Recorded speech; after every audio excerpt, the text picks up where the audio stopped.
Bueno, amén. Vamos a hablar, hermanos, de los distintivos bautistas. La palabra distintivos se refiere básicamente a algo que distingue, algo que hace distinto o diferente una cosa de otra. ¿Qué es lo que a nosotros, los bautistas, nos distingue, nos hace diferentes que las demás religiones? Alguien me comentó que le preguntó a la inteligencia artificial cuál era la religión más cercana a la palabra de Dios. Y fue hermano Jonathan que me dijo eso, ¿verdad? Y ya sabemos qué hace en sus tiempos libres, ¿verdad? Y dice que le dijo ChatGPT que la religión más cercana a la palabra de Dios es la Iglesia Bautista. Yo no necesito inteligencia artificial para entender eso y saber eso, porque es algo, hermanos, que creemos por convicción. No somos parte de una denominación solamente porque allí nos convencieron o nos obligaron a estar o nos inculcaron nuestros padres. Mucha gente argumenta eso. Es que yo soy católico porque es lo que me inculcaron mis padres. Y les preguntas, ¿qué creen? ¿Cuáles son los distintivos, las doctrinas de una iglesia católica? Y no saben. Muchas veces los testigos de Jehová no saben ni lo que ellos creen. Muchas veces los mormones no saben lo que creen. Y me gustaría usarlo como una base para criticar esas religiones o denominaciones, pero el problema que enfrentamos es que muchos bautistas no saben lo que creen y no saben por qué somos bautistas. La palabra de Dios enseña, hermanos, que nosotros debemos separarnos del mundo. El concepto de iglesia proviene de una palabra o de dos palabras griegas, una palabra compuesta, el prefijo ek, que significa fuera o salir, y el sufijo kaleos, que significa llamados. La iglesia es un grupo de cristianos que hemos sido llamados a salir del mundo y apartarnos para Dios. Los distintivos bautistas son aquellas cosas que identifican nuestra doctrina.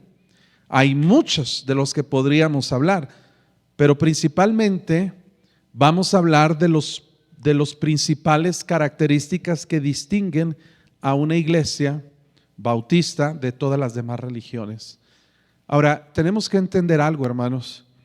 El católico piensa que la iglesia bautista es una iglesia protestante y no es así. Los protestantes son un grupo de personas que formaron parte de la iglesia católica, pero que trataron de reformar, por eso el concepto de la reforma. Trataron de arreglar o corregir asuntos de la iglesia católica. Como no pudieron, fueron excomulgados muchos de ellos y empezaron a hacer sus propios grupos, denominaciones o religiones que son protestantes. Por ejemplo, los presbiterianos son protestantes. Los luteranos, originarios de Martín Lutero, son protestantes. Y muchas otras denominaciones que fueron eventualmente surgiendo del movimiento de la Reforma. Pero la iglesia bautista, y podríamos indagar en la historia, pero tiene, hermanos, su origen mucho más atrás de la Reforma. Las doctrinas bautistas siempre han estado presentes en grupos de cristianos que nunca formaron parte de la iglesia católica. En el siglo IV, el emperador Constantino trató de aumentar su poder e influencia como emperador y quiso fusionar una sola religión conformada por la religión oficial romana y el cristianismo, y usó el término católico para hablar de una universalidad de todos los creyentes.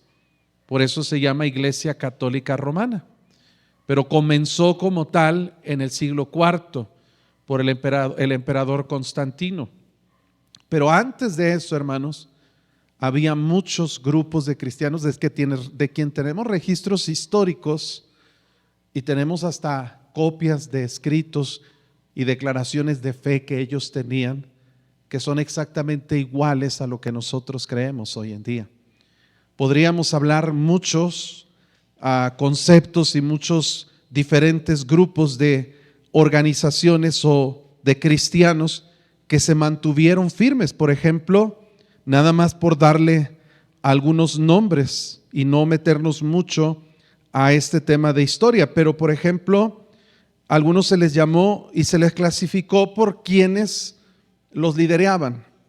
Por ejemplo, los montanistas eran iglesias en Asia Menor desde el siglo II, es decir, el primer siglo fue del año 0 al año 99, ¿verdad? O no, al año 100 del primer siglo. El siglo II comienza del año 101 de esta era en adelante hasta el año 200 de nuestra era, y va así desfasado. Pero desde el segundo siglo, hermanos, hubo un grupo de creyentes que enfatizaron la importancia de los dones del Espíritu Santo, la inminente venida de Cristo y la santidad personal, y condenaban el creciente formalismo y mundanalidad de la iglesia que normalmente se llamaba oficial. Estos montanistas, hermanos, tuvieron uno de los miembros más prominentes llamado Tertuliano, un gran apologista del siglo III. Y vemos, hermanos, que ellos fueron conocidos hasta cierto punto por mantenerse apartados de las iglesias que se habían corrompido. Hubo grupos como los novacianos por el año 251 después de Cristo, los donatistas, los paulicianos, los bogomilos, los albiginenses, los valdenses, los lolardos, los moravos, y tengo datos de cada uno de ellos, y así sucesivamente. Hubo muchos grupos, hermanos. Algunos de ellos fueron empezados a ser nombrados como anabautistas. ¿Por qué? Porque eran personas que de una manera despectiva se les conocía como personas que volvían a bautizar a personas que ya habían sido bautizadas.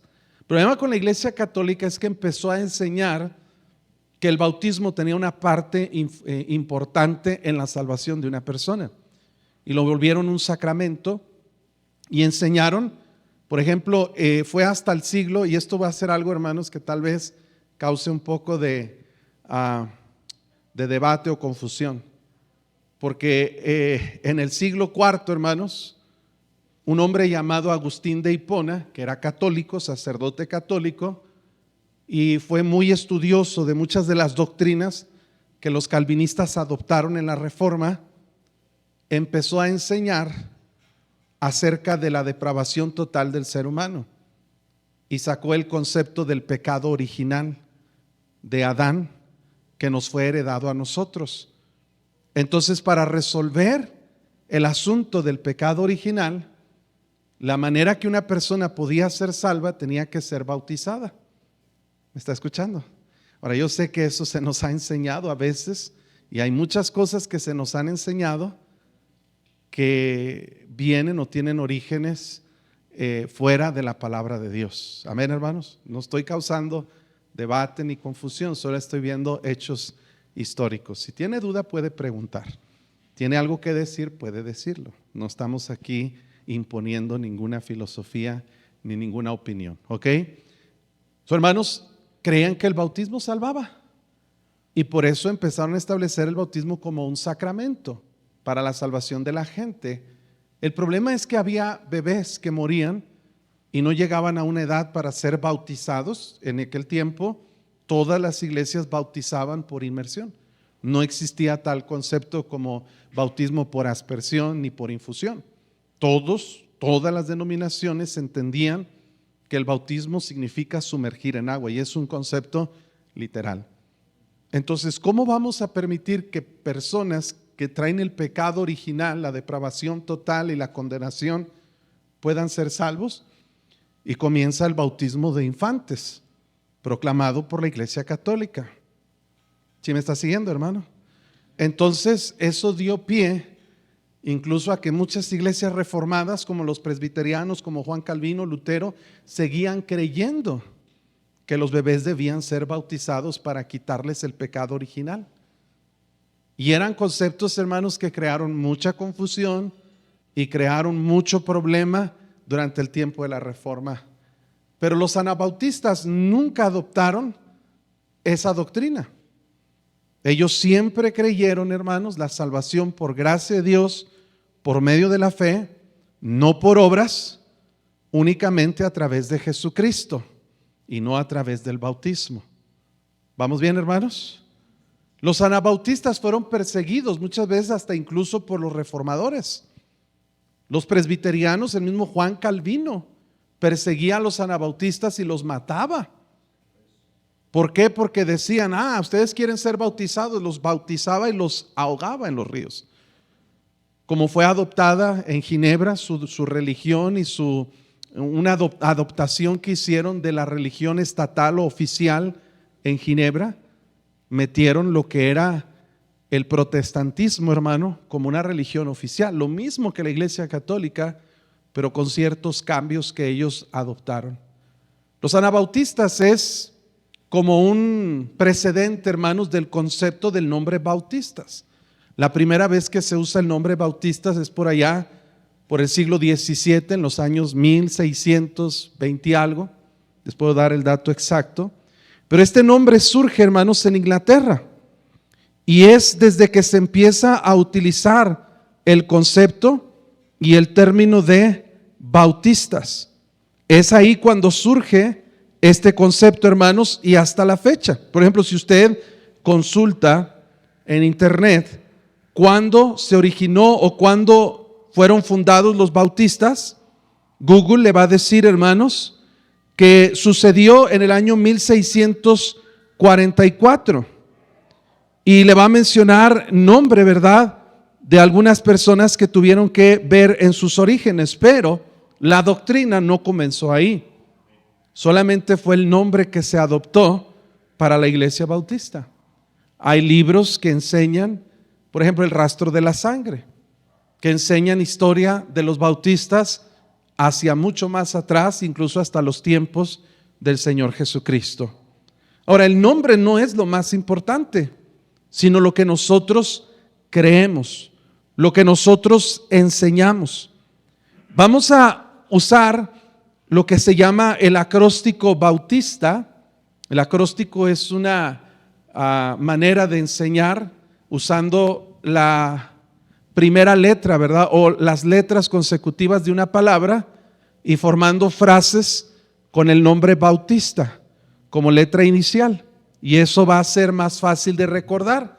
Cada letra del nombre bautista está asociada a un distintivo bautista que nos identifica como lo que nosotros creemos. ¿Vamos bien, hermanos? ¿O nos regresamos en algo? ¿Alguien quiere preguntar o decir algo? ¿Vamos bien? Ok, vamos a comenzar a hablar, porque tenemos poco tiempo, de los distintivos bautistas. ¿Por qué somos nosotros bautistas? En primer lugar, hermanos, comenzamos con la letra B de bautista. Y el primer distintivo que vamos a mencionar es que la B significa una base y autoridad bíblica. Es decir, hermanos, que lo que nosotros creemos viene directamente de la palabra de Dios y no de ninguna otra fuente, de ningún fundador o de nadie que interpreta las escrituras en lugar de nosotros. Segunda Timoteo 3:16 dice que toda la escritura es inspirada por Dios y es útil para enseñar, para redarguir, para corregir, para instruir en justicia. La única base de autoridad y práctica que nosotros tenemos, nuestra autoridad, es la palabra de Dios. Por ejemplo, hermanos, ¿estamos bien? La Iglesia Católica cree que Cristo entregó la autoridad como cabeza de la iglesia ¿a quién? A Pedro. Y se basan en aquel versículo donde le dice Jesús a Pedro, o le dice a los discípulos, ¿quién dice la gente que soy yo? Y le dieron varias opiniones, que si Juan el Bautista, que si Elías o alguno de los profetas. Y luego Jesús hizo una pregunta más directa: ¿y vosotros quién decís que soy yo? ¿Ustedes quiénes creen que soy yo? Y Pedro contestó, ¿verdad que sí? ¿Qué dijo Pedro? Tú eres el Hijo de Dios, el Cristo, el Hijo del Dios viviente. Esa declaración, hermanos, se vuelve el fundamento principal de la iglesia local. Pero hay un juego de palabras, hermanos, que a veces no es muy perceptible en el idioma español. Es, por ejemplo, en el español tenemos juegos de palabras como trabalenguas, ¿verdad? Pepe, pecas, pica papas, con un pico, pica papas, pepe, pecas, ¿verdad? Y son juegos de palabras porque se parecen y en el español son muy notables, pero si tú quieres traducir eso al inglés, no va a coincidir nada las palabras, no va a tener sentido la expresión, como debe haber algún trabalenguas en inglés que si lo traduces al español no tiene ningún sentido. Ahora Jesús usa un juego de palabras para decirle a Pedro, porque Pedro le había dicho: tú eres el Cristo, el Hijo del Dios viviente. Y Jesús le dice a Pedro: yo también te digo que tú eres Pedro. La palabra Pedro, su significado literal en el griego es un fragmento de piedra, una piedra quebrada. Ese es la traducción literal de la palabra Cefas en hebreo o la palabra Petros en griego. Tú eres un fragmento de piedra. Y luego regresa a la declaración y dice: sobre esta roca, lo que Pedro dijo de Jesús, edificaré mi iglesia. Ahora, si vamos a Primera de Pedro, vamos a verlo rápidamente para que usted entienda que Pedro no fue el primer papa. Amén, hermanos. Ahora, había muchos cristianos hace una semana atrás, cuando se eligió el papa, ahí en la televisión viendo a ver quién iba a quedar de papa. Yo no sé qué interés tenían si nosotros no tenemos como base de autoridad lo que es el sumo pontífice o el papa. Para nosotros el papa es un hombre pecador que no tiene ninguna injerencia, ninguna autoridad sobre la iglesia local. Amén, hermanos. Mire, Primera de Pedro 1:2, Primera de Pedro 2:4. Pedro mismo dice: acercándonos a Él. ¿A quién? A Jesús. Y mire cómo dice: piedra viva, desechada ciertamente por los hombres, mas para Dios escogida y preciosa. Y mire en qué sentido Jesús le está diciendo a Pedro: yo también te digo que tú eres Pedro. Pedro repite a nosotros esa misma declaración diciéndonos: ustedes también, como piedras vivas, sed edificados como casa espiritual y sacerdocio santo, para ofrecer sacrificios espirituales aceptables a Dios. ¿Por medio de quién? De Jesucristo. Por lo cual también contiene la escritura: he aquí pongo en Sión la principal piedra del ángulo, escogida, preciosa. El que creyere en él no será avergonzado. ¿De quién está hablando, hermanos? De Cristo, sin duda. Para vosotros pues los que creéis, Él, tercera persona, no está diciendo yo, Él dice Él, es precioso. Pero para los que no creen, la piedra que los edificadores desecharon ha venido a ser cabeza del ángulo y piedra de tropiezo y roca que hace caer, porque tropiezan en la palabra, siendo desobedientes a lo cual también fueron destinados. ¿Quién es la roca, hermanos? Cristo. Sobre la cual está edificada la iglesia es Cristo. El católico piensa que es Pedro, que Jesús le transfirió la autoridad a Pedro y luego Pedro con sus sucesores ejercen la máxima autoridad en asuntos de fe y moralidad. Una de las doctrinas de la iglesia católica es la infalibilidad del Papa. Es decir, que si el Papa dice algo, ese dogma se proclamó en 1870 y se declara que lo que el Papa dice es verdad, aunque vaya en contra de lo que dice la palabra de Dios. Para el católico, la base de autoridad es la autonomía, o más bien la autoridad que se le ha conferido al Papa y no la palabra de Dios. Muchas veces los papas han enseñado cosas que no son bíblicas, pero los católicos van a creer lo que dice el Papa, no lo que dice la palabra de Dios. Como base de autoridad, ellos tienen, hermanos, lo que es la autoridad del Papa, las tradiciones y, en tercer lugar, pero no más importante, lo que dice la palabra de Dios. ¿Estamos aquí, hermanos? En esa conformación de elementos de autoridad hay confusión porque muchas veces hay contradicción. Por ejemplo, decir que una persona puede ser salva a través de los sacramentos o la obediencia de los mandamientos, o que alguien puede comprar su salvación a través de indulgencias plenarias, o a través de que se le hagan los novenarios o las misas, puede sacarlo del purgatorio. El mismo hecho de que existe un purgatorio donde la gente va a pagar por sus pecados, ¿de dónde sacaron todo eso, hermanos?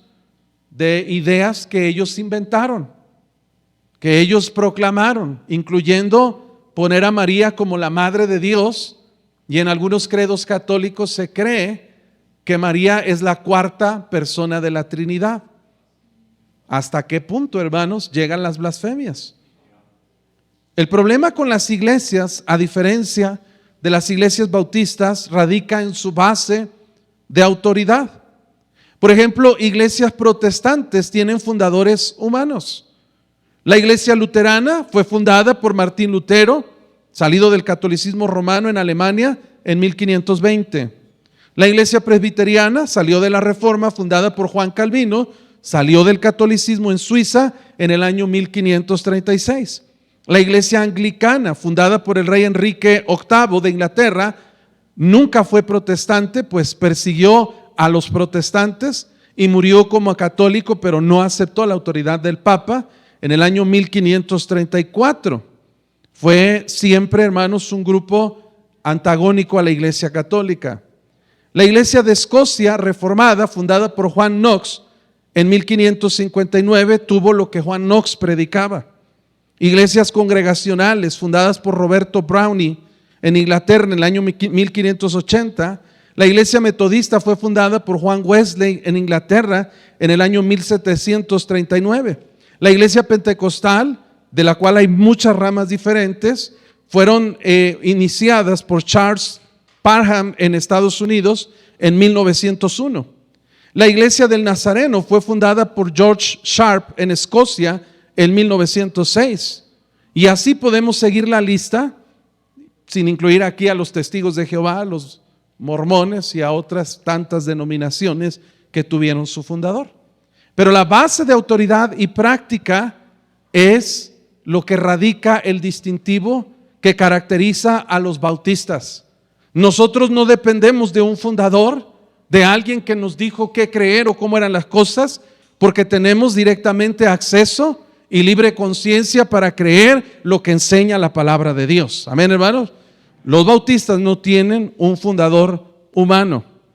¿Por qué, hermano? Porque las creencias y los distintivos van hasta los tiempos del Señor Jesucristo. Hay iglesias que tienen diferentes bases de autoridad, como les decía, por ejemplo, la tradición.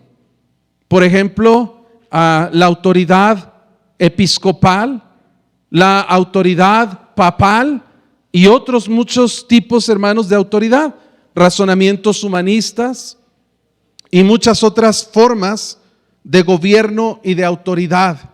Pero los bautistas siempre hemos creído, hermano, que lo único que nos define es la base de la palabra de Dios. Eso es lo único que necesitamos. No necesitamos el libro del Mormón, no necesitamos la perla de gran precio, no necesitamos los escritos de ningún otro intérprete de las Escrituras para basar lo que nosotros creemos, porque usted y yo podemos leer la Biblia y podemos creer en ella y podemos entenderla y podemos seguir lo que la palabra del Señor nos dice, hermanos. La palabra de Dios es perfecta, Salmo 119, 89. La palabra de Dios, hermanos, se va a completar cabalmente, sin que pase ni una jota ni una tilde, sin que todo se haya cumplido. La palabra de Dios no puede ser refutada, no puede ser eliminada, porque la palabra de Dios es eterna. Y Dios ha preservado su palabra. Por eso confiamos que la base de autoridad de los bautistas es la palabra de Dios. Podríamos añadir muchas cosas, muchos versículos, pero yo creo que no tenemos ninguna duda acerca de esto. ¿Alguien tiene alguna duda o pregunta o comentario acerca de la base de autoridad práctica, que es la palabra de Dios? ¿Nadie? No es, hermano, el hermano Faust, no es la base de nuestra autoridad, ni siquiera un predicador de antaño, ni el fundamentalismo, ni un grupo de predicadores. No es, hermano, es la palabra de Dios. ¿Alguien quiere preguntar algo? ¿Nadie? ¿Todo bien, hermanos? Bueno, vamos con la segunda letra, que es el segundo distintivo, la letra A. Nos enseña acerca, hermanos, de la autonomía de la iglesia local. Filipenses 4:1. Vamos a Filipenses capítulo 4. Note, hermanos, la manera como Dios trata individualmente, o el apóstol Pablo se refiere individualmente a cada una de las iglesias, hermanos, que estaban establecidas por diferentes lugares. Estamos en Filipenses capítulo 4, hermanos, versículo 15. Sabéis también vosotros, oh filipenses, que al principio de la predicación del evangelio, cuando partí de Macedonia, ninguna iglesia participó conmigo en razón de dar y recibir, sino vosotros solos, pues a una Tesalónica me enviasteis una y otra vez para mis necesidades. No es que busque, dice ahí versículo 16, 17, no es que busque dádivas, sino que busco fruto que abunde en vuestra cuenta. Uno de los mayores distintivos de los bautistas, hermanos, y los antecesores espirituales, ha sido una firmeza en contra de las presiones de un gobierno que tenga que ver o que tenga injerencia sobre otras iglesias. La iglesia, hermanos, tiene autoridad en su propia iglesia de regir sus propios asuntos. No tenemos una jerarquía, no tenemos un episcopado, no tenemos una asociación que dicta lo que creemos, lo que debemos de hacer, que escoge a los pastores. ¿Me está escuchando, hermanos? Ese es un distintivo bautista fundamental independiente. A diferencia de muchas otras religiones, hermanos, las iglesias, hermanos, muchas de ellas tienen diferentes sistemas de gobierno. Por ejemplo, existe el gobierno episcopal. Esto significa que hay algunos llamados obispos que son elegidos según ellos por Dios, y que ellos, hermanos, son los que se reúnen para dictaminar y para decidir sobre cada asunto de la iglesia. Hay un episcopado. Hay otro sistema de gobierno como tal, que es el gobierno papal, como se rige la iglesia católica. La iglesia presbiteriana tiene también ancianos o presbíteros que se reúnan como una jerarquía para determinar ciertos asuntos que confieren a cada iglesia. Pero las iglesias bautistas, hermanos, debemos distinguirlos por tener una autonomía. Quiere decir que la iglesia no depende de otras iglesias para tomar decisiones, para resolver sus problemas, para nombrar a sus pastores, para elegir a sus diáconos. ¿Me está escuchando, hermanos? Porque no dependemos de una jerarquía, no dependemos de un sistema de gobierno episcopal, sino que tenemos un gobierno que suele ser congregacionalista. ¿Qué quiere decir este tipo de gobierno, hermanos? Que la iglesia vota por asuntos que el pastor propone y la iglesia toma decisiones en conjunto. Amén, hermanos. Por ejemplo, si la iglesia va a comprar una propiedad, no es conveniente que el pastor diga vamos a hacer esto, porque no es un gobierno autoritario el del pastor y que es exclusivamente del pastor. El pastor debe llevar asuntos a criterio a la iglesia y la iglesia debe decidir sobre ciertos asuntos. Pero hay cosas que no están a discusión, como la doctrina, como la creencia que nosotros tenemos en base a la palabra de Dios. La autonomía de la iglesia, hermanos, hace diferente a la iglesia bautista de las otras más religiones, hermanos, que tienen cierta política, ciertos sistemas de enviar misioneros, obreros, nombrar pastores o de aún repercutir en las finanzas de la iglesia. El problema con la autonomía de la iglesia es que a veces el concepto se vuelve ambiguo cuando nosotros decimos ser bautistas fundamentales independientes, pero no buscamos la autonomía de la iglesia. Queremos que la iglesia dependa siempre de recursos que provienen de otras partes, de otras personas, y no buscamos que la iglesia realmente sea autónoma. Quiere decir que la iglesia sea independiente. Debe haber un proceso en el cual las iglesias deben entender que el propósito de Dios es que haya individualidad en cada iglesia. Cuando Jesús se refirió a las iglesias del Nuevo Testamento, siempre se refirió en lo particular, no en lo global. No se refirió a la iglesia como un órgano universal. Se refirió particularmente a cada iglesia, la iglesia que estaba en Jerusalén, la iglesia que estaba en Antioquía, la iglesia que estaba posteriormente en Éfeso, en Esmirna, en Pérgamo, en Tiatira, en Sardis, Filadelfia, Laodicea. Cuando atendían asuntos estas iglesias, los atendían ellos personalmente. Por ejemplo, la iglesia de Antioquía, el Espíritu Santo le dijo a la iglesia: apartadme a Bernabé y a Saulo para la obra que los he encomendado. Y ellos, la iglesia, habiendo ayunado y orado, les impusieron las manos y los despidieron, los comisionaron, los dejaron ir, pero también los financiaron para hacer el primer viaje misionero. Nada tuvo que ver la iglesia de Jerusalén en esa decisión. Nada tuvo que ver la iglesia, hermanos, de ningún otro lado, porque no había como tal un episcopado, no había como tal un papa que tomaba decisiones o hacía de alguna forma ordenaba o mandaba a la iglesia lo que tenían que hacer.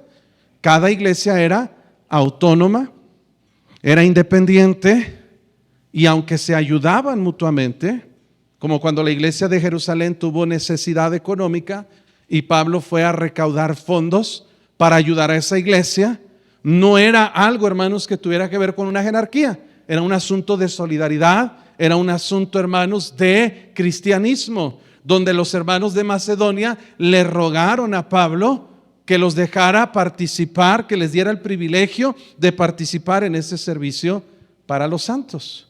El pastor debe entender, hermanos, que él no es el dueño de la iglesia. El pastor no es el que manda en todos los asuntos. El pastor debe entender que hay asuntos que la iglesia debe decidir en conjunto. Por ejemplo, la elección de los diáconos. La iglesia en Jerusalén, hermanos, tuvo conflictos con el trabajo por ser mucha gente. Empezó a haber murmuraciones y los discípulos vinieron y dijeron a la iglesia que escogieran ellos 7 varones de buen testimonio, llenos del Espíritu Santo, para encomendarles el trabajo de servir a las mesas. ¿Y quién los eligió? La iglesia. No fue uno de los discípulos, no fue un papa, no fue un jefe. Hay asuntos que la iglesia debe resolver y debe decidir como iglesia local. ¿Preguntas? ¿Dudas? ¿Comentarios? ¿Estamos bien, hermanos? Sé que esto está aburrido, pero es lo que creemos, hermanos. Tenemos que saber lo que creemos. Amén, hermano. Número 3, ¿qué letra sigue de la bautista? La B, repítanme, ¿qué es B? Base y autoridad bíblica. A, autonomía de la iglesia. La letra U se refiere a únicamente 2 ordenanzas. 2 ordenanzas. Primera de Corintios 11:2 dice: os alabo, hermanos, porque en todos acordáis de mí y retenéis las instrucciones tal como os las entregué, dice el apóstol Pablo a la iglesia en Corinto. Otro distintivo, hermanos, es la enseñanza de los bautistas de que solamente hay 2 ordenanzas que son conmemorativas y que el Señor Jesús estableció en la iglesia. ¿Cuáles son estas dos ordenanzas? El bautismo y la cena del Señor. ¿Estamos aquí, hermanos? Ahora, son dos elementos que iglesias modificaron, corrompieron, cambiaron para mal. Por ejemplo, como les dije, la Iglesia Católica añadió el bautismo como un sacramento y como un elemento indispensable para ser salvos. Y muchas iglesias que salieron del catolicismo siguen creyendo que el bautismo salva. Mormones creen que el bautismo salva. Muchos pentecosteses creen que el bautismo salva. Que si una persona es salva y no se bautiza, no puede entrar en el cielo. Una vez, nosotros tenemos un programa de radio por 20 años, hermano, que se escucha a nivel nacional en todo México, por la 1140 AM. Y estaba yo predicando, estaba dando el plan de salvación, y me habla una persona, me dice: necesito verlo urgentemente para hablar con usted. Me citó en un McDonald's ahí en Monterrey. Nos sentamos ahí a platicar, y este hombre me dice: mire, es que usted dice que el bautismo no es necesario para ser salvo. Y me empezó a dar argumentos que él creía. Y le empecé a enseñar Biblia y le dije: mire, le voy a dar un ejemplo solamente. El ladrón que estaba en la cruz al lado de Jesús, ¿en qué momento se bautizó? ¿Sabe qué me dijo? Es que después llovió y el agua es el bautismo. Le digo: nada, ya si vas a inventar cosas, así no funciona esto. Nunca el bautismo puede salvar a una persona. Y es una de las doctrinas básicas de la Iglesia Católica. Enseñan que una persona puede salvarse o quitar su pecado original cuando se bautiza y de alguna forma el bautismo purifica o limpia ese pecado. La otra ordenanza que ellos distorsionaron es la cena del Señor. La Iglesia Católica empezó a enseñar que la cena del Señor, más allá de un memorial, era un sacramento, y empezaron a enseñar la doctrina de la transubstanciación. ¿Qué significa esa doctrina? Que cuando una persona come el pan, está literalmente comiendo el cuerpo, la carne, literalmente la carne de Jesucristo. Ellos creen que sucede un milagro cuando comen la hostia y que esa hostia se convierte, se transforma literalmente en la carne de Cristo. Imagínense eso. Y la copa, ellos creen que cuando la beben, esa copa literalmente se transforma en la sangre de Jesucristo. Y ellos comen carne y beben sangre. Originalmente se perseguía a los cristianos que celebraban la cena del Señor y que decían que era un memorial, y los acusaban de canibalismo porque malentendían el símbolo que representa lo que es el cuerpo, el pan, sin levadura. Ahora es muy importante entender por qué sin levadura. La levadura es un tipo en la Biblia de algo malo, de algo corrupto, de algo fermentado, de pecado. Y si representa la carne o el cuerpo de Cristo, hermanos, en simbolismo, el pan estrictamente debía ser un pan sin levadura, porque nuestro Señor Jesucristo fue totalmente sin pecado. Amén, hermanos. Ahora, nosotros celebramos estas ordenanzas bajo criterio personal de cada iglesia para recordar a nuestro Señor Jesucristo. El bautismo tiene como propósito dos cosas. Número uno, identificarnos a nosotros mismos con la muerte, sepultura y resurrección del Señor Jesucristo. Cuando una persona se bautiza, está declarando públicamente y haciendo una confesión de su fe en la muerte, sepultura cuando se sumerge en el agua y resurrección cuando se levanta del Señor Jesucristo. Amén, hermanos. Ese es un propósito del bautismo. El otro propósito es que un cristiano que ha nacido de nuevo está prácticamente, como dice Romanos capítulo 6 y Colosenses 12, siendo sepultado juntamente con él en semejanza de su muerte y levantado o resucitado o levantado en semejanza de su resurrección para andar en vida nueva.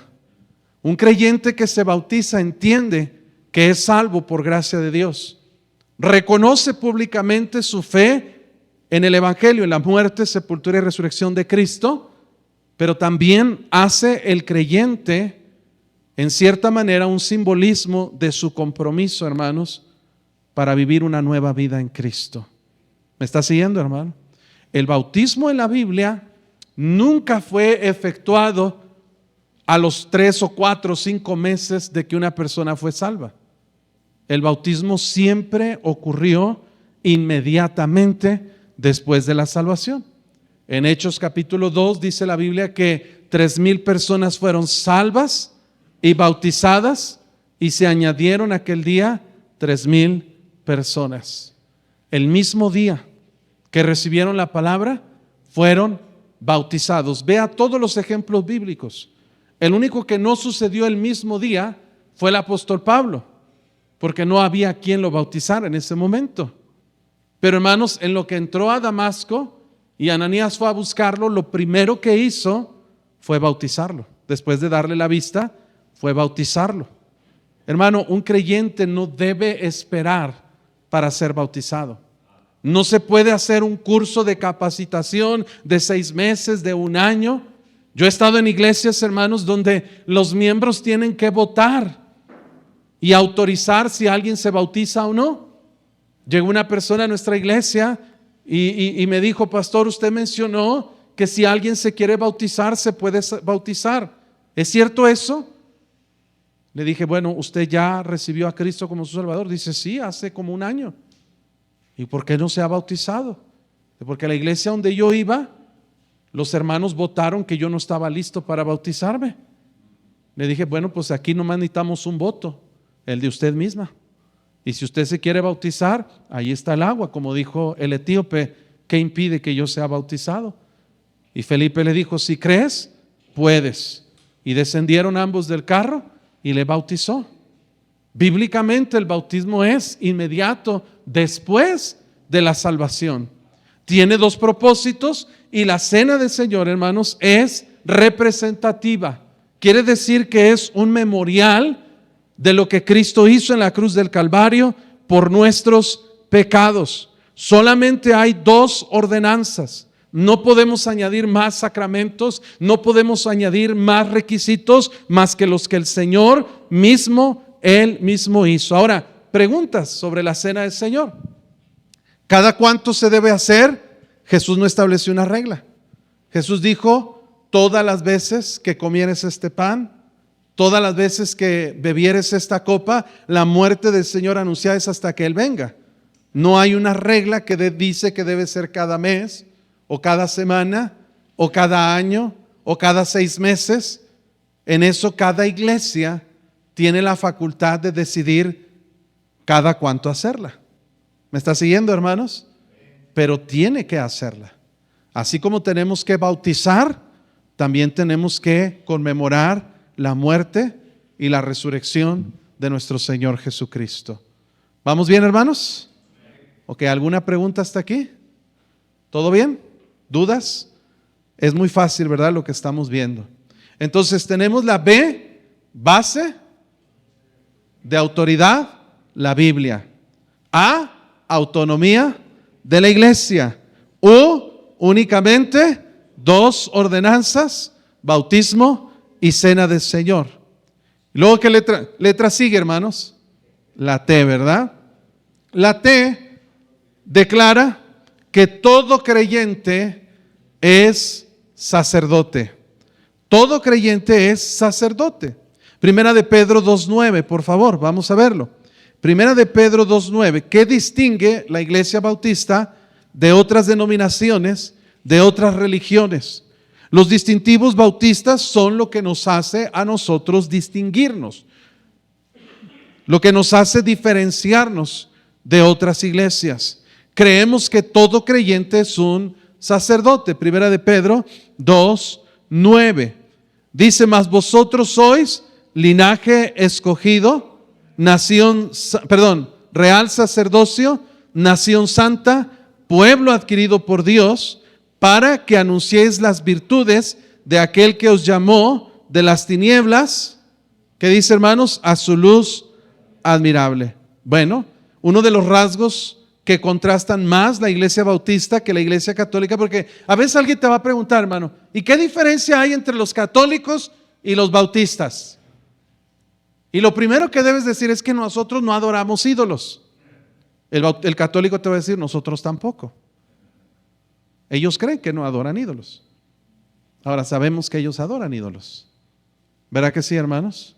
Estoy enseñando a la iglesia, nuestra iglesia, los atributos de Dios. Hay atributos naturales de Dios que solamente le corresponden a Dios. Tienen que ver con su existencia.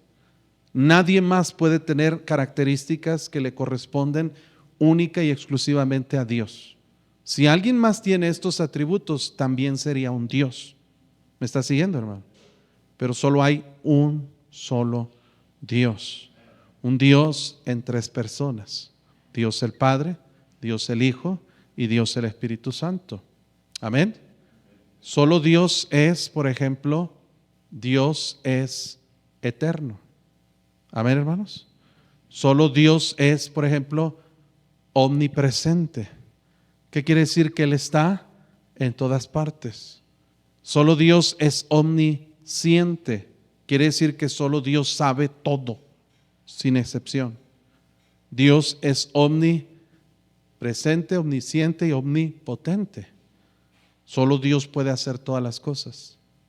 Nada más con estos tres atributos de Dios mostramos cómo se comete idolatría por gente que adora o venera o que honra a imágenes. Si tú le hablas a una imagen, cualquiera que sea, y tú piensas que esa imagen te va a escuchar o lo que representa esa imagen te va a escuchar, tú estás atribuyéndole a esa imagen una característica que le corresponde únicamente a Dios, que es omnipresente. Si yo le oro a María para que ella interceda por mí, y yo le estoy pidiendo a María, y yo creo que María me está escuchando, y allá en otra ciudad o en otro país alguien más le habla a María al mismo tiempo, ahí hay un problema. María tendría que estar allá y aquí al mismo tiempo. Y para eso ella necesitaría ser omnipresente. Y si yo infiero que yo hablo con María y ella me escucha, yo estoy diciéndole a María que ella es omnipresente. Le estoy dando un atributo que le corresponde solamente ¿a quién? A Dios. Segundo lugar, si yo le oro a María y yo creo que ella entiende lo que le estoy diciendo, ella tendría que saber todas las cosas. ¿Quién soy? ¿Quién es mi mamá? ¿Quién es mi papá? ¿Quién es mi esposa? ¿Quién son mis hijos? ¿Cuál es mi problema? ¿Mi necesidad? Ella tendría que ser omnisciente. Y solamente hay alguien que es omnisciente y es Dios. ¿Entiende el problema de la idolatría, hermanos? Ahora es difícil explicarle esto a un católico, pero lo va a entender. Pero la principal distinción entre católicos y bautistas no es la adoración de imágenes, aunque eso nos distingue también. Pero es entender, hermanos, también que cada creyente es un sacerdote. Ellos creen, hermanos, que para poder llegar a Dios necesitan la intercesión de personas como sacerdotes, amén, hermanos, que perdonen sus pecados, que oren por ellos, que ofrezcan cierto tipo de mandas o cierto tipo de, ¿cómo le llaman ellos? Que son, no, pero les llaman ellos, tiene un nombre, ¿cómo les llaman ellos? Que te dan como un castigo, pero ellos te mandan, ¿cómo se? Penitencia, ¿verdad? Para que tú puedas ser perdonado de los pecados. Reza 5 Padres Nuestros y 24 Aves Marías, ¿verdad? Te da una penitencia, tú la cumples y a través del sacerdote tú estás bien con Dios. Por eso ellos creen que se debe confesar ante un sacerdote, que son los únicos que pueden perdonar pecados y que ellos pueden interceder por la gente. Y hermanos, hacen una mezcla medio sincrética entre sacerdocio pagano y sacerdocio judío, que no tiene nada que ver con la Biblia, y ellos le dan una prominente lugar a los sacerdotes en la Iglesia Católica. Pero hermanos, a diferencia de ellos, nosotros creemos que cuando Jesús murió en la cruz del Calvario, y la Biblia lo dice, que el velo del templo se rasgó de arriba abajo, hermanos, abriendo acceso directo al lugar santísimo para que cada creyente entienda que todos podemos ir directamente a Dios sin necesidad de intermediarios, sin necesidad, hermanos, de alguien que pueda hacer sacrificios o penitencias por nosotros, porque tenemos un libre acceso al trono de la gracia. Cada creyente ha sido nombrado por Dios, hermano, como un sacerdote de parte de Dios. Todos nosotros tenemos la capacidad, hermanos, de poder acercarnos a Dios en oración, de poder confesar nuestros propios pecados delante de Dios, amén, hermanos, y de poder ser perdonados por nuestro Señor Jesucristo. Dios, hermanos, nos ha dado un gran sumo sacerdote, y no es el Papa, y no es el sacerdote de la colonia, es el Señor Jesucristo, hermanos, que es un mediador, dice la Biblia, de un nuevo pacto, hermanos. Y Él nos ha nombrado a nosotros sacerdotes para que nosotros, en un sentido espiritual, podamos acudir directamente a Dios. Una ocasión estaba ganando almas y una persona me dijo: no, yo no puedo escucharle. Digo: ¿por qué no? Si está ahí sentado. Dice: es que yo nomás escucho a sacerdotes. Dije: yo soy sacerdote. Y volteó y se me quedó viendo y dijo: ¿de veras? Le dije: sí, yo soy sacerdote. Y me senté así: hijo, vamos a hablar, ¿verdad? Le hablé de Cristo y fue salvo, hermanos. Y le dije: ahora yo puedo ayudarte a ser sacerdote a ti. Y él entendió el concepto bíblico de un sacerdote. Y ahora también él es un sacerdote. ¿Por qué, hermanos? Porque no se requiere algún ritual o sacrificio o algún mediador, porque hay un solo Dios y un solo mediador entre Dios y los hombres, y es Jesucristo, hombre. Podemos ir directamente al Padre, podemos leer directamente la Biblia, y el Espíritu Santo puede hablar con nosotros sin necesidad de un intérprete, sin necesidad de que alguien nos diga qué creer de lo que dice la Biblia. Usted y yo directamente podemos ser iluminados y alimentados por la bendita palabra de Dios, porque todo creyente es un sacerdote. Amén, hermanos. Estamos hablando muy superficialmente para cubrir todos los distintivos bautistas. ¿Hasta aquí alguien tiene alguna pregunta? ¿Alguna duda? ¿Algún comentario que quiera hacer? ¿Algo? ¿Todo bien? ¿O soy un excelente maestro? ¿O soy el peor de todos, verdad? Porque o entendió todo o no entiende nada, ¿verdad? ¿Qué letra sigue, hermanos? La letra I. ¿Qué nos recuerda la letra I? Que somos iglesias cuyos miembros son salvos. Para ser parte de la iglesia local, un requisito fundamental, que los miembros deben ser salvos y bautizados. Para ser salvo no es necesario el bautismo, pero para ser miembro de la iglesia es necesario estar bautizado. El bautismo no salva, a ver, hermanos, pero el bautismo me añade como miembro de la iglesia local. Las iglesias, y bíblicamente en Hechos 2, nos dice la Biblia que los que recibieron su palabra fueron bautizados y se añadieron aquel día como 3,000 personas. La palabra añadir implica eso, hermanos, que las personas tenían forzosamente que ser salvos y posteriormente bautizados. No puede ocurrir al revés. Alguien que recibió a Cristo en la iglesia vino conmigo hace unas semanas, me dice: pastor, ¿es necesario que me vuelva a bautizar? Le dije: a ver, cuéntame cuándo fuiste bautizado. Cuando era un niño. Le dije: sí, necesitas bautizarte otra vez, porque el orden bíblico es primero ser salvos y después ser bautizados. Cuando fuiste bautizado como un bebé, tú no te acuerdas, nomás porque alguien te lo dijo. Tú no decidiste, no fue algo que tú quisiste hacer, fue algo que tus padres te llevaron y te forzaron, y es lo que ellos creían. No estoy diciendo que eso está mal, pero estoy diciendo que eso no vale ante los ojos de Dios.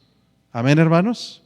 cada creyente, miembro de la iglesia, debe ser salvo y bautizado. La iglesia católica recibe gente como miembros de su iglesia desde que nacen y la persona es bautizada. Ellos automáticamente lo declaran o lo cuentan como miembro de la iglesia católica. Pero eso no es bíblico. Por eso ellos se jactan de tener unos 1.200 millones de membresía en todo el mundo, aunque no son la religión más grande que existe. Por ejemplo, los musulmanes tienen más de 1.500 millones.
Fundamental, independiente. Para ser miembro de la iglesia, hermanos, hay privilegios que el Señor nos concede. Amén, hermanos, somos parte de la familia de Dios, somos parte de una comunidad de creyentes que hemos sido salvos, que hemos sido bautizados. Podemos participar, hermanos, en la cena del Señor, porque para participar en la cena del Señor, un creyente tiene que ser salvo, tiene que ser bautizado, miembro de la iglesia, y tiene que examinar su propia vida y corregir aquellas cosas que, según Pablo nos dice en 1 Corintios 11, pudieran estar mal en nosotros.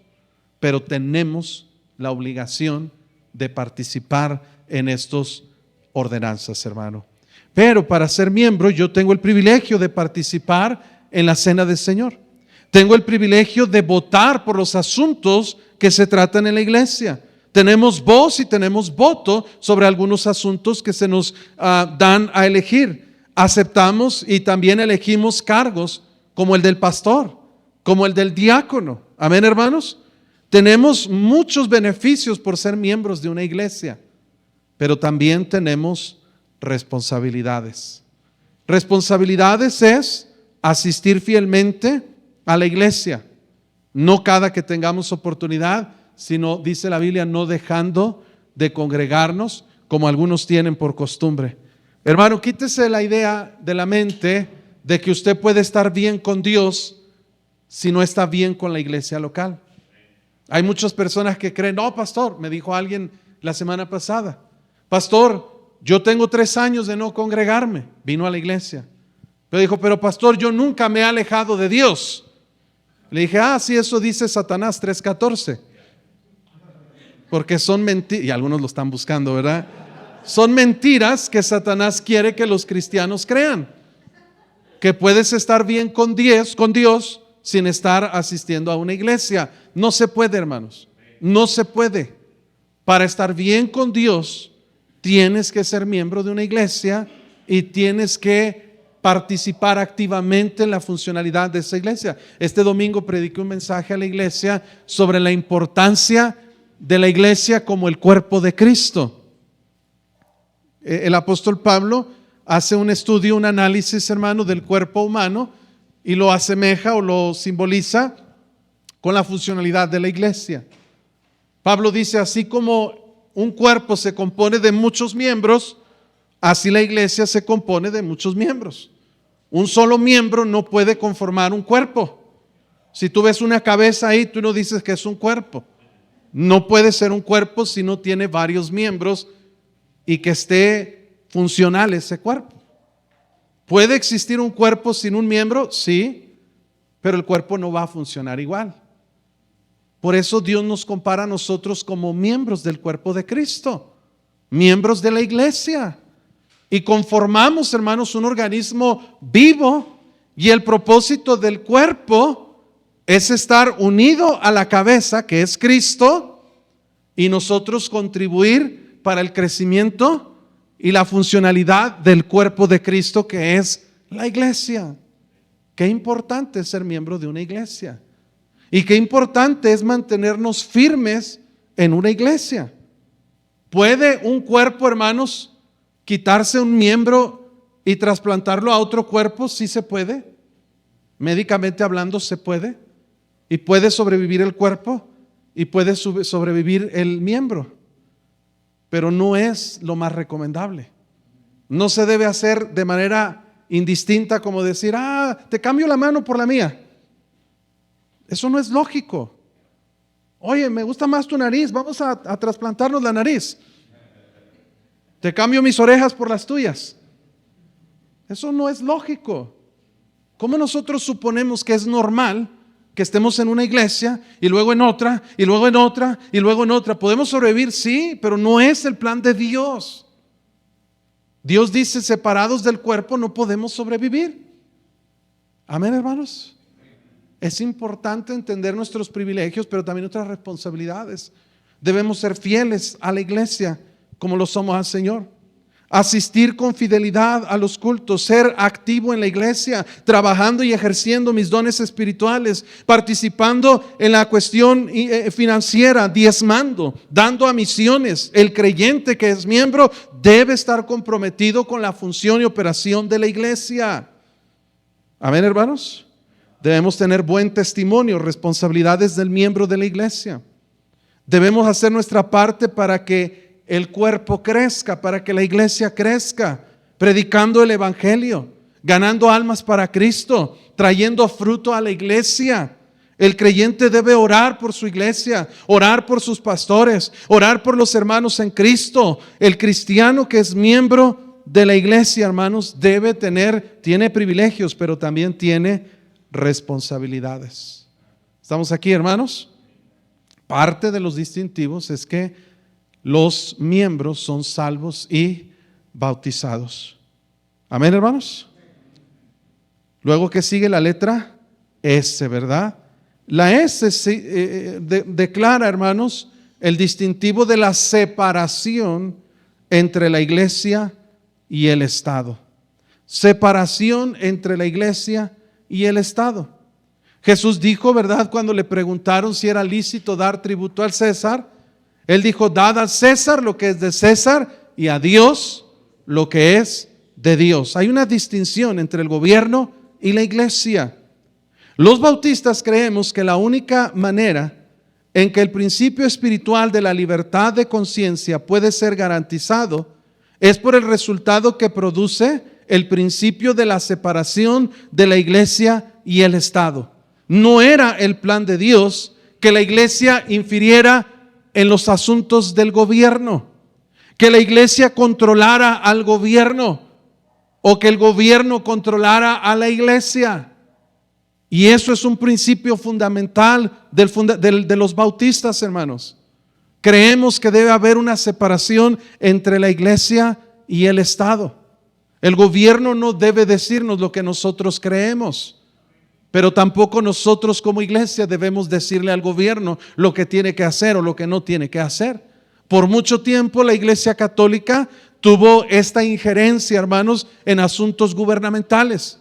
Y llegó a tener tal, hermanos, lo que era influencia y control sobre muchos reyes y gobernantes a través de la manipulación, a través, hermanos, de muchas cosas y argumentos y amenazas que llegó a tener como poder autoritario la iglesia. Y eso, hermanos, la corrompió y la hizo, hermanos, la abominación de lo que ahora es la Iglesia Católica, una iglesia con mucho dinero, con mucho poder, con mucha injerencia en muchos estados. Al punto, hermanos, que el evento principal en el mundo fue la elección del nuevo Papa. Porque hasta cierto punto, hermanos, la Iglesia Católica va a tener control sobre muchas cosas en un nuevo orden mundial. Si usted escucha los discursos de los últimos sumos pontífices, de los últimos papas, hablan sobre la necesidad de un nuevo orden mundial. Están apuntando a que debe haber un solo gobierno, que debe haber una sola religión, el ecumenismo. Están apuntando que debe haber una sola economía. Y claro que ellos van a tener una parte en que esto se controle. ¿Y cuándo va a suceder eso, hermanos? Durante la gran tribulación. Pero la Iglesia Bautista cree firmemente, hermanos, en la separación de la Iglesia y el Estado. No puede haber, hermanos, una mezcla de ambos. Dios nos manda mantenernos apartados del mundo y atender nosotros las instrucciones de Dios como nuestro líder, amén, hermanos, por encima de cualquier otro líder humano. El Señor es nuestro Rey y nuestro capitán. ¿Todo bien, hermanos? Número que sigue la letra T. Ya estamos cerca del final, ¿verdad? Todo individuo de la iglesia, bueno, en realidad en general, todo individuo tiene libertad de conciencia. Fíjense, hermanos, Romanos 14:12 dice que cada uno de nosotros dará a Dios cuenta de sí.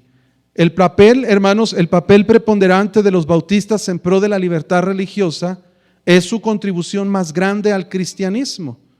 Ha sido nuestra distinción o uno de los principales distintivos. La ejecución del principio, hermanos, en la historia política es un logro bautista. Muchos hermanos han tomado la postura de que una persona no tiene libertad de conciencia. Creen, hermanos, por ejemplo, los reformados y muchos grupos que tienen que ver con la escuela de Agustín de Hipona, creen en la total depravación del ser humano y lo que es, hermanos, la incapacidad del ser humano para tomar decisiones por sí mismo. Es decir, no hay un libre albedrío. Los calvinistas, los hipercalvinistas enseñan que Dios decide por el ser humano lo que tiene que hacer y lo que no tiene que hacer. Es decir, Dios decide quién se va al cielo, quién se va al infierno.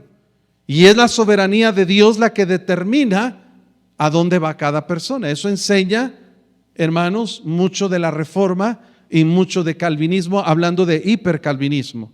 Amén, hermanos. Pero los bautistas creemos que cada hombre tiene la oportunidad de tomar decisiones sobre lo bueno y lo malo. ¿Por qué, hermano? Porque Dios ha puesto en nosotros una conciencia que es libre para tomar decisiones y para poder elegir entre el pecado y vivir para Dios, entre creer y no creer, entre aceptar y rechazar. Por eso dice la Biblia en Juan capítulo 3 que todo aquel que en él creyere no será, dice, condenado, pero el que no cree ya ha sido condenado. ¿Por qué? Porque no ha creído en el nombre del unigénito Hijo de Dios. El que cree en el Hijo, dice la Biblia, tiene vida eterna, pero el que rehúsa creer en el Hijo no verá la vida, sino la ira de Dios que está sobre él. Dios le dio al hombre en el huerto del Edén la capacidad de decidir, hermano, si quería obedecer el mandato de Dios de comer del árbol de la ciencia del bien y el mal o comer el árbol de la vida. Él podía elegir. Calvinismo más extremo enseña que no, que Dios puso ahí los dos árboles, pero Dios obligó a Adán a comerse el árbol de la ciencia del bien y el mal y a Eva. Entonces Dios es el autor del pecado. Dios fue el autor y el que decidió la rebelión de Satanás con los ángeles. Y Dios decidió que el hombre cayera para idear un plan para salvarlo y decidir quiénes iban a ir al cielo y quiénes iban a ir al infierno. Por toda la Biblia, hermanos, encontramos la libertad de conciencia que Dios ha dado al ser humano. Dios nos manda a nosotros, hermanos, arrepentirnos. Dios nos manda poner nuestra fe en Jesucristo. Dios es el que nos invita a venir y es la decisión de cada persona lo que quiere hacer o lo que no quiere hacer. Tenemos libertad de conciencia. Amén, hermanos. Y por último, de los distintivos bautistas, vamos a repasar la B, que dice base de autoridad en la Biblia. Amén. A, autonomía de la iglesia. U, únicamente dos ordenanzas, bautismo y la cena del Señor. Amén, hermanos. La T, todo creyente es un sacerdote. La I, iglesia cuyos miembros son salvos y bautizados. S, ok, otra vez, la S, separación de la iglesia y del Estado. T, todo individuo tiene libertad de conciencia. Y nos falta la última letra, la letra A, acepta solamente dos oficios. Dos oficios, dos ordenanzas es bautismo y cena del Señor. Y dos oficios son pastores y diáconos. Amén, hermanos. Mire en Filipenses capítulo 1 y versículo 1. Pablo y Timoteo, siervos de Jesucristo, a todos los santos en Cristo Jesús que están en Filipos, con los obispos y diáconos. Solamente dos oficios. Usted ya sabe, hermanos, que en las iglesias que tienen sus jerarquías se inventan un montón de títulos. Obispos, arzobispos, cardenales y que nuncios y que no sé qué y que no sé cuánto, monaguillos y toda la cosa, ¿verdad, hermanos? Y cada uno tiene su rango, su autoridad. Y bueno, hermanos, también en otras muchas iglesias se les nombra obispos, ancianos, se les nombra de diferentes maneras a los diferentes tipos de liderazgo que ellos tienen. Pero la Biblia solamente habla de dos oficios que están determinados por Dios en la iglesia: el pastor y el diácono. En 1 Timoteo capítulo 3 encontramos los requisitos para ser un pastor. 1 Timoteo capítulo 3. Ahora es importante que sepamos que alguien no va a ser pastor nomás porque dice, me voy a ser pastor, voy a rentar un local y ya voy a empezar una iglesia y ya soy pastor. No, un pastor tiene que ser ordenado por una iglesia, enviado por una iglesia. Amén, hermanos. Y un pastor tiene que cumplir con ciertos requisitos. ¿Cuáles son los requisitos? 1 Timoteo 3, palabra fiel, dice: si alguno anhela obispado, buena obra desea. O sea, está bien, pero es necesario que el obispo sea irreprensible, marido de una sola mujer, sobrio, prudente, decoroso, hospedador, apto para enseñar, no dado al vino, no pendenciero, no codicioso de ganancias deshonestas, sino amable, apacible, no avaro, que gobierne bien su casa, que tenga a sus hijos en sujeción con toda honestidad, pues el que no sabe gobernar su propia casa, ¿cómo cuidará de la iglesia de Dios? No un neófito, nuevo en la fe, no sea que envaneciéndose caiga en la condenación del diablo. También es necesario que tenga buen testimonio de los de afuera, para que no caiga en descrédito y en lazo del diablo. Ahí están los requisitos para ser un pastor. Hay tres nombres con el que se conoce en la Biblia al pastor: pastores, ancianos, amén, hermanos, y obispos. No son tres diferentes oficios, es uno solo, pero habla de las funciones que el pastor tiene como ministro de la iglesia. Y luego dice el versículo 8, los diáconos asimismo deben ser honestos, sin doblez, no dados a mucho vino, no codiciosos de ganancias deshonestas, que guarden el misterio de la fe con limpia conciencia, y estos también sean sometidos a prueba primero, y entonces ejerzan el diaconado, si son, ¿qué, hermanos? Irreprensibles. Las mujeres asimismo sean honestas, no calumniadoras, sino sobrias, fieles en todos. Los diáconos sean maridos de una sola mujer, que gobiernen bien a sus hijos y sus casas, porque los que ejercen bien el diaconado ganan para sí un grado honroso y mucha confianza en la fe que es en Cristo Jesús. Solamente se da en esta epístola pastoral los requisitos para dos oficios: los pastores y los diáconos. No hay más. Y estos son los distintivos, hermanos, que caracterizan lo que los bautistas fundamentales independientes creemos. Ninguna otra religión puede identificarse cabalmente con todos estos distintivos. ¿Por qué, hermanos? Porque hay variantes, hay cosas que otra gente añade o que otra gente cambia. Habrá grupos que crean esto de alguna forma sin ser bautistas, sí, pero es muy raro que eso suceda. Por eso, hermanos, usted debe saber que el nombre bautista como tal no es una garantía de que realmente sea una iglesia bíblica y una iglesia verdadera. Porque hoy en día se han inventado conceptos y los bautistas han adoptado costumbres inclusive reformadas. Y hay algunos que se llaman bautistas reformados. Decíamos ahorita ahí en el salón que es como decir un borracho sobrio. O sea, es totalmente adverso. No puede haber una relación entre un bautista y un reformado.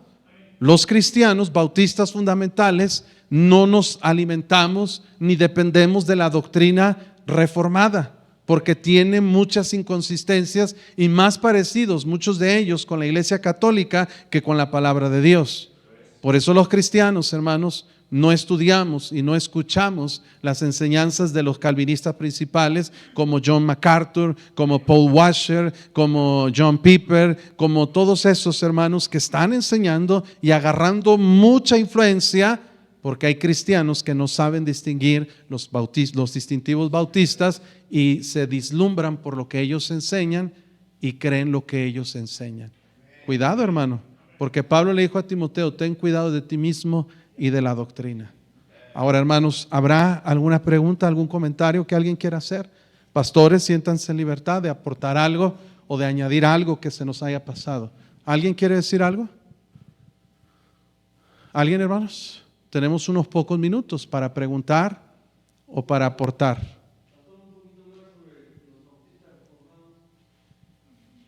¿Un poquito más? Como que usted quiere bronca, ¿verdad, hermano? Quiere ver sangre. Bueno, es que en realidad, hermano, el concepto es totalmente, ¿cómo se puede decir? Inconsistente, es absurdo. Porque dado que los bautistas nunca fuimos parte de la Iglesia Católica, ni somos protestantes ni somos reformados.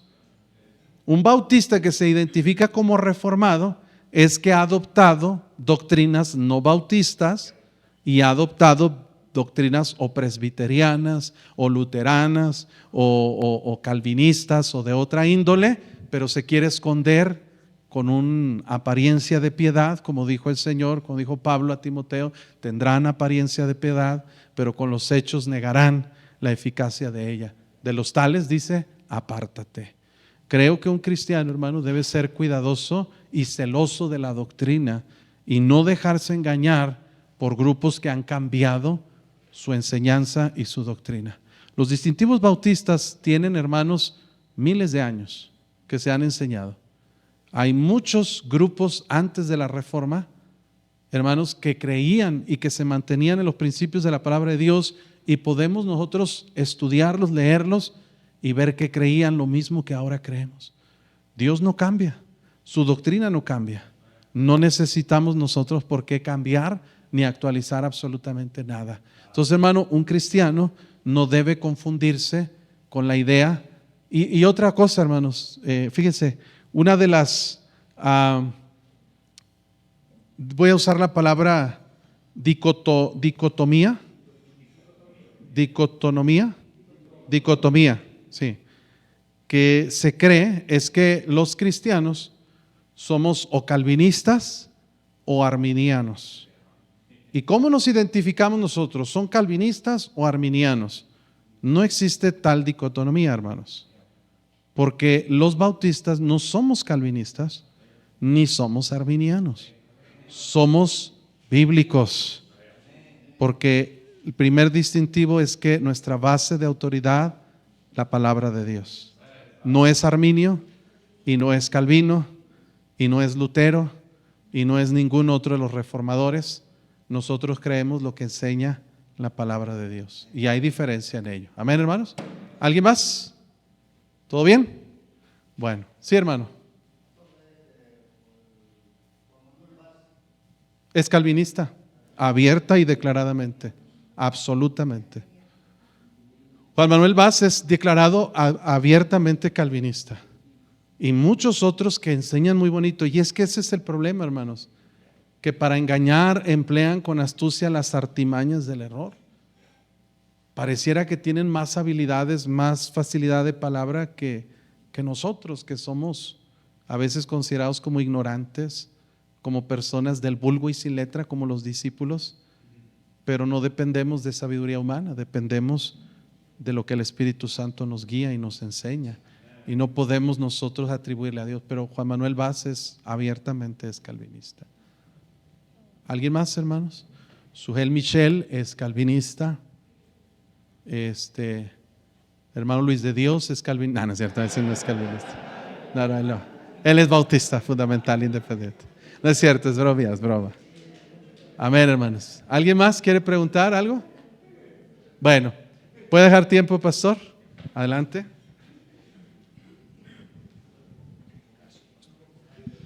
Gracias, hermanos, de verdad por estar aquí, y gracias, pastor, por enseñar y también permitir así las preguntas y comentarios. El clave es su Biblia, y ten cuidado de los que hablan tan suave y tan bonito.